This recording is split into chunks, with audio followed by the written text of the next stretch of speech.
10 ఏళ్లలో ఆనాటి చంద్రశేఖరరావు గారు చేసిన రుణమాఫీ 16,908 కోట్ల రూపాయలైతే 10 నెలలు తిరగక ముందే 25,35,964 మంది రైతులకు 20,617 కోట్ల రూపాయలు రుణమాఫీ నేను చేసిన అధ్యక్ష. 2 లక్షల వరకు ప్రతి రైతుకు రుణమాఫీ చేసింది నేను. ఇవాళ తమరి ద్వారా వారిని అడుగుతున్న అధ్యక్ష, నేను 10 ఏళ్లలో మీరు చేసింది ఏంది, 10 నెలల్లో నేను చేసింది ఏంది? ఇప్పటికైనా మీ ఆలోచన విధానంలో మార్పు రాకపోతే ప్రజలు శిక్షించినా ప్రజలు ఉరిదీసినా మీ ఆలోచన విధానంలో మీకు మార్పు రాలేదు అధ్యక్ష. అదేవిధంగా వాళ్ళు రైతు బంధు గురించి చెప్తారు అధ్యక్ష. రైతు బంధు వాళ్ళు ఎన్నికల ముందల ఎగనామ పెట్టి ఎలక్షన్ కోడ్ను అడ్డం పెట్టి పారిపోయినారు అధ్యక్ష. పారిపోతే ఎన్నికల కోడ్ను అడ్డం పెట్టుకొని ప్రజలకు పంగనామం పెట్టి పారిపోతే ఎన్నికల తర్వాత డిసెంబర్ 7, 2023 నాడు నేను అధికారం చేపట్టిన తర్వాత వాళ్ళు ఎగ్గొట్టిన రైతు బంధు. ఏమండి, ఇప్పటి నుంచి నాకు ఇంటి పనిలో కొంచెం ఎక్కువ హెల్ప్ చేయండి. ఎందుకు? నీకు జాబ్ దొరికిందా? నాకు నేనే బాస్ అవ్వాలనుకుంటున్నా. ఎలా? బాస్ వాలా బీ ద బాస్. 7,625 కోట్ల రూపాయలు నేను చెల్లించిన అధ్యక్ష. వాళ్ళు పారిపోయినరు కదా అని నేను వదిలేయలే.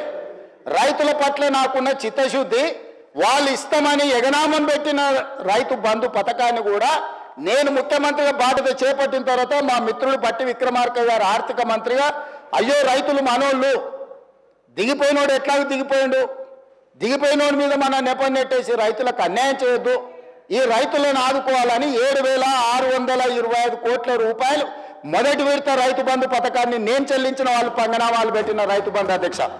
రెండోసారి 4,666 కోట్ల 59 లక్షలు. ఇప్పుడు నేను రుణమాఫీ వీళ్ళు సంవత్సరానికి 10,000 అంటే దాన్ని పెంచి సంవత్సరానికి 12,000గా మార్చి వాళ్ళకి ఈరోజు 4,666 కోట్ల 59 లక్షల రూపాయలు ఈరోజు రైతులకు రైతు భరోసా పథకం కింద నేను చెల్లించిన అధ్యక్ష. టోటల్గా ఇప్పటి వరకు రైతు భరోసా పథకం కింద 12,291 కోట్ల 73 లక్షలు ఈరోజు నేను రైతులకు రైతు భరోసా పథకం కింద నేను ప్రభుత్వాన్ని ఏర్పాటు చేసిన తర్వాత నేను చెల్లించిన అధ్యక్ష. అదే రకంగా ఆనాడు వరేస్తే ఊరేసుకున్నట్టని వాళ్ళు మాత్రం వరి పండించుకొని ఫామ్ హౌస్లో 150 ఎకరాలలో కావేరీ సీడ్కు 4,500 రూపాయల క్వింటాల్ అమ్ముకున్నారు అధ్యక్ష. రికార్డు ఉంది. 4,500 అధ్యక్ష. వాళ్ళు పండించిన వడ్లలో ఫామ్ హౌస్లో బంగారం పండుతుందా అధ్యక్ష? 4,500 రూపాయలకు క్వింటాలేమో దొరగారి ఒట్లు కొనుక్కుంటారు. పేద రైతు అందించిన రైతులకు మీరు ఒరేసుకుంటే ఊరేసుకున్నట్టే అని చెప్పి వాళ్ళు రైతులను ఉరిదీస్తాం ఒరేసుకుంటా అని చెప్తే, నేను వచ్చిన తర్వాత మా ఉత్తమ్ కుమార్ రెడ్డి గారు నేను కలిసి ఆలోచన చేసి, మీరు వరి పండించండి, చివరి గింజ వరకు కొనుక్కుంటాము, మీరు సన్న ఒట్లు పండిస్తే 500 రూపాయల బోనస్ కూడా ఇస్తాము, కనీసం మద్దతు ధరతో పాటు 500 రూపాయల బోనస్ ఇస్తామని సన్న ఒట్లు పండించిన రైతులకు 1,162 కోట్ల రూపాయలు బోనస్ కింద 500 రూపాయలు ఇచ్చిన చరిత్ర నాది అధ్యక్ష.